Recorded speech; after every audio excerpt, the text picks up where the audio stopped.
we're going to talk more about supply and demand. This helps us answer two questions about what happens when there's a change in the market. The two questions are the direction and how big. The first question is generally a little easier. The second question requires a bit more. But these simple ideas nevertheless help us focus on where to look for more detail.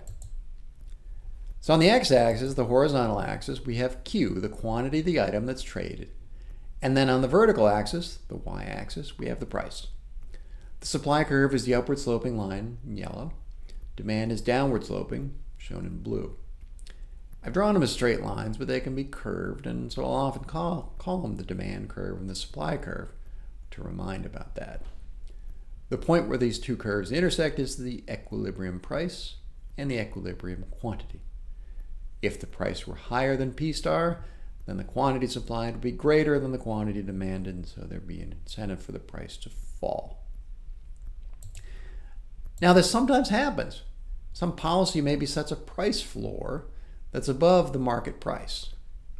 So QS, the quantity supplied, will be greater than QD, the quantity demanded.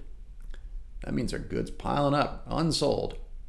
Businesses would want to put them on sale, send it to the discount rack. But maybe the policy prevents that. So the policy would prevent getting to equilibrium. Governments do this for some farm products. They set a higher price for certain goods, and then they got to figure out what to do with all the extra. Sometimes they just dump it out. Sometimes they store it. For example, use milk to make cheese, which stores for longer. Sometimes they pay farmers not to grow more. Obviously, they're winners and losers. The farmers get a higher price for what they're selling. They like that. Consumers have to pay a higher price for what they're eating. They're usually unhappy about that. In the opposite case, there may be price ceilings. For some reason, prices are required to be lower than the equilibrium value. Therefore, the quantity demanded is going to be greater than the quantity supplied. That lower horizontal line, the price ceiling, hits the blue line for demand to the right of where it hits the yellow line for supply, so there's going to be more demand than supply. People are going to want to buy more, but they cannot get them all. Some folks are going to be disappointed. Concert tickets, for example, often have this sort of characteristics. Now, there are complicated reasons that artists keep concert ticket prices low, but the outcome is that usually more people want to buy than there are seats available. Online resellers step in to move the price towards equilibrium. So the folks who want to see a popular act pay a higher price if they were not fortunate enough to get the initial deal. Sometimes other premium products have similar sorts of setups. A vineyard will offer a limited edition at a relatively low price. Not everybody can get that low price, so bottles are resold at higher prices. Now let's ask what happens when the supply or demand curves shift. Recall they can shift for lots of different reasons. People get more income, maybe just a shift of taste. Suppose this is the market for olive oil and there's a big study about the health benefits of a Mediterranean diet. So people decide they want more olive oil. That's a shift of the demand curve outward, so every price people want a higher quantity. So the old P star is now too low, the quantity demanded would be greater than quantity supplied, so the price would increase. That increase in price would raise the quantity supplied, so there'd be more olive oil available to meet the increased demand.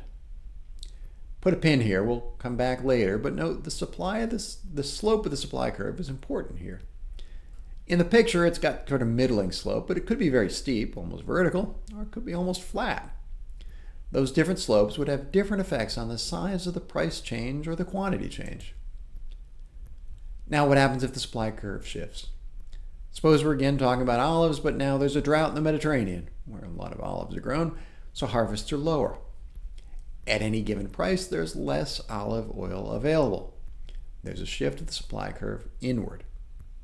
Note I say inward, not up, because up is a little sort of odd. Think of it as inward. That's a little easier to remember which way is which. The old P star value would be too low. There'd be greater demand than supply, and so the price would rise. Now, it's common in popular discussions to hear two rationales for why markets. One is they happen. even if people want something else, such as artists setting low concert ticket prices. Other markets will, come in. And of course, there are other high-value crops, such as marijuana, where decades of government policy couldn't stop markets from working. But the other rationale is that markets are actually good in various ways. I won't say they're good in every way, but markets are highly effective at certain things. I've mentioned in various examples that generally suppliers want a higher price, consumers want a lower price. There's inevitably tension in any market, but there can be productive tension. Consumers shop around looking for lower prices. That gives incentives for producers to be efficient. In an ideal market, the equilibrium price is actually the best choice that would be made by some godlike social planner, some benevolent AI that wanted to maximize the wealth of the whole society. A single price reduces the necessary information, since so much information about relative scarcity, the good and its inputs, and how much consumers really want, bundled all into just one single number, the price. Ideal markets are Pareto efficient, meaning the only way to make some group of people better off is to make somebody else worse off. Now, of course, actual real-world markets are not ideal. Why are actual real-world markets not ideal? One of the big reasons is initial endowments. Some people start poor. They don't have a lot of wealth. Maybe they're in a place where there are lots of things working against them. Other people just get born lucky and have a lot of endowments. They're able to demand a lot of goods. Then there are issues with externalities. One person's choice creates consequences for other people. For example, I commute in a car, I release carbon dioxide in the atmosphere, which contributes to global climate change. It's a big externality. Global climate change means, for example, poor people growing coffee are going to have a tougher time to adapt. Just having rules for what happens when there are disputes, that's a kind of externality. Then actual markets are not ideal, maybe because companies have enormous power, whether through a monopoly where there's only one seller, or just a few large firms that have power in selling. Or there could be monopsony, which is a single buyer, or variations of pricing power if there are just a few buyers. There are macroeconomic events such as a recession where suddenly a lot of people get worried about the future and don't buy as much.